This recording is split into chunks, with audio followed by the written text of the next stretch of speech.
What is it? Oh, he's see him take that grunt? Yeah, he's going to clean him out. You can see him from up there. He went across the water with the other half of it in his mouth like a big ball. Yeah. Yeah, that's what happens when you get just a little bit too close to the edge of the reef. Along that edge, there are a whole lot of big fish with big teeth. Fish like big mackerel, wahoo, dogtooth tuna, and huge barracudas. And they just love to find one of these marlin baits with a hook right up the head out of the road. They come along and chop the tail end of it and say, thanks very much. We're left with a messed up bait and a small delay to our marlin fishing. A deckie's life is exciting, but it's not easy. 12-hour days are the rule, and rigging baits fast is only part of it. There's also the cleaning up, looking after the tackle and the angler, and making sure all goes well on the deck when one of those big fish climbs on. There's danger, too. Grabbing 400-pound wire with a 1,000-pound rampaging marlin on the other end is about as safe as fighting a bull. Several deckies have been pulled right out of the boat. One had a lung punctured by the flailing build of a wild 600-pounder. In their quieter moments, the deckies get to play the waiting game with me, but not always for long. Fish behind the right! There might be business here.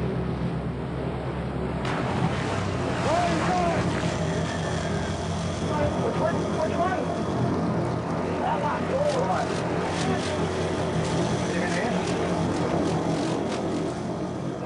This was one moment I'd look forward to. A big fish on the 80-pound tackle. A fish at least 10 times the line's breaking strength. Got it, line up. There he is! Go, Billy, go, go, go! Once again, it's back the boat up to the fish fast and wind, wind, wind.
Fishing in the days before motherships, the run back to Cairns used to cost us 2 to 3 hours trolling every day. but with that big mothership only minutes away, wind-up time can be 5:30 or 6 o'clock. The one small problem is, of course, if you hook up at that time, you could be out here working on a big fish all night. It's happened before.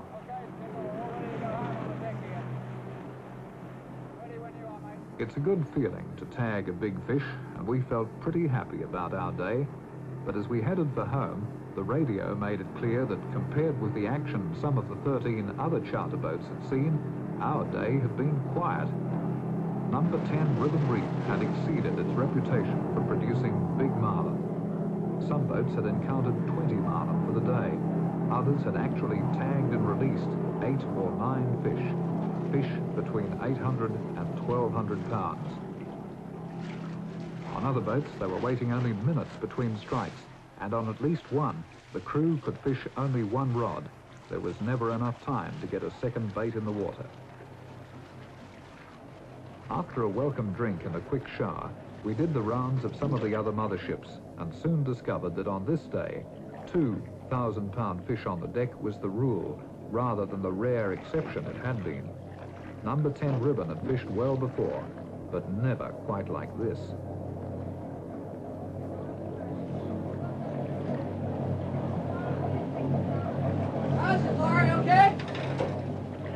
It's impressive fishing, and anyone who caught fish like these would feel like a winner for sure.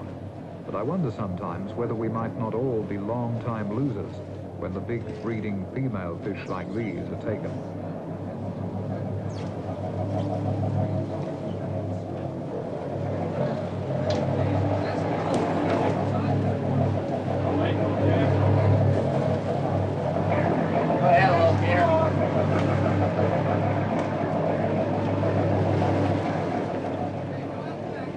I didn't see the bigger of these 2 fish weighed, but the small one pulled the needle down to 1,102 pounds.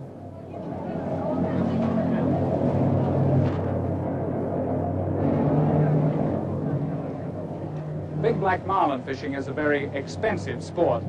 People pay tens of thousands of dollars just to come here and fish for the giant black marlin. They come from all over the world to do that. And that's probably why that a number of these big fish get killed every year. The marlin is a very beautiful and graceful animal.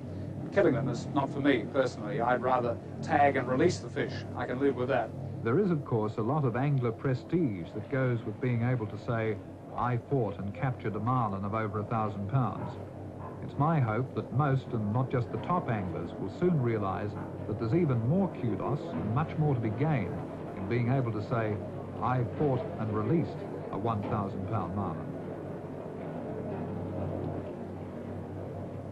One international angler to run head-on into this incredible fishing was Robert Dowmer from London. How many big marlin have you caught this trip? This trip, 7 big marlin. It was the biggest so far. Well, we have to weigh in the other one. That it looked like bigger than the other, than the others we've had. I think 1180 was the heaviest I've done now. Okay, that's fish over 1,000 pounds. That's fish over 1,000 pounds, yes.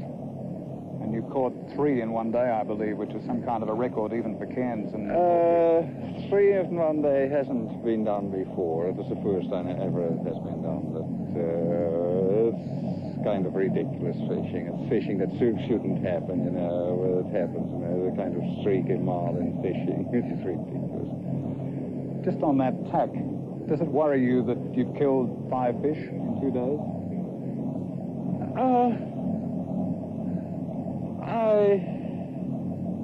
I'm not all that certain about it. There are many of the big fish around. I think sport fishermen kill comparatively few fish if you compare it, to the long lining, to commercial fishing. So we let go most of the fish. We let go fish over 1,000 pounds too. It is just, that for one reason or another, the fish is either hurt or yes, you catch 3 in a day. Unheard of. How many have you tagged this trip? I think I must have tagged close to 20, well over 20 fish this trip. In how many days fishing? In, I think about 15, 16 days fishing. You're right, that is ridiculous fishing.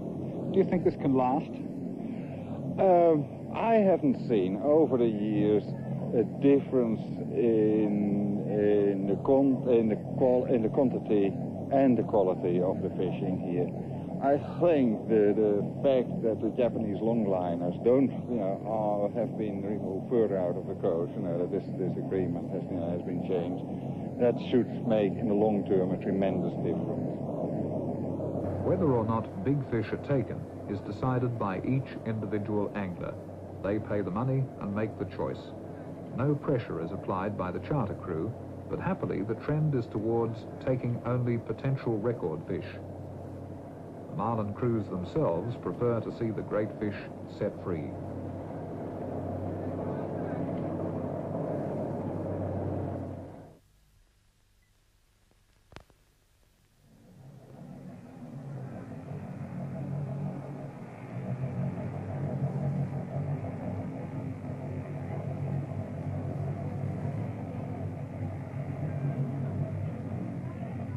Sunset in the tropics can be very spectacular.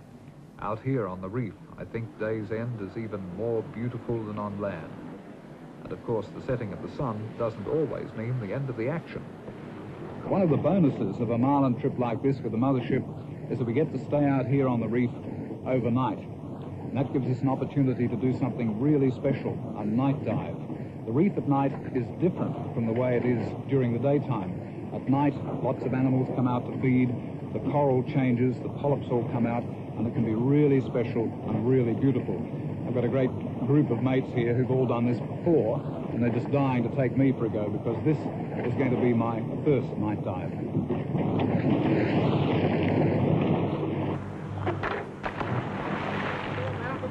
I'm coming in. I must admit that the first suggestion of a night dive brought with it a few feelings of apprehension. All that black water behind me, and the knowledge that along with the Marlin, this water is also home to huge tiger sharks and big hammerheads. A minute down here in this incredible fantasy land, and any fear just melts away.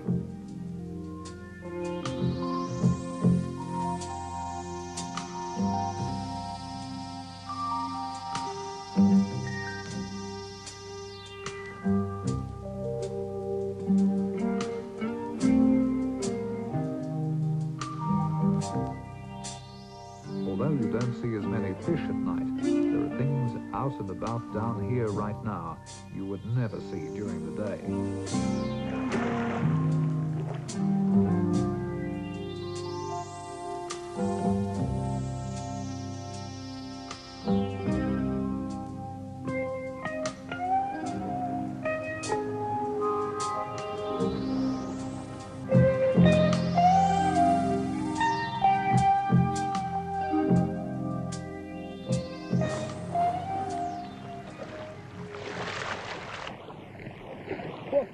That is fantastic down there.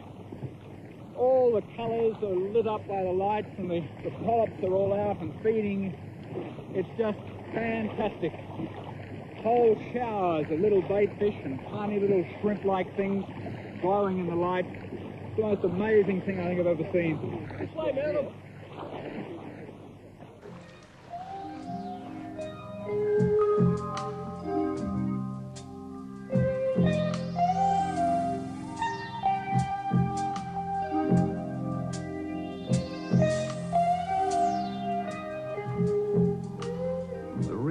Nothing less than an exquisite underwater garden of almost infinite beauty. Every crevice, every outcrop is packed with brilliant life forms. Fascinating animals like this that look for all the world like plants, and a myriad growths, colors and shapes that impress you as belonging to another planet.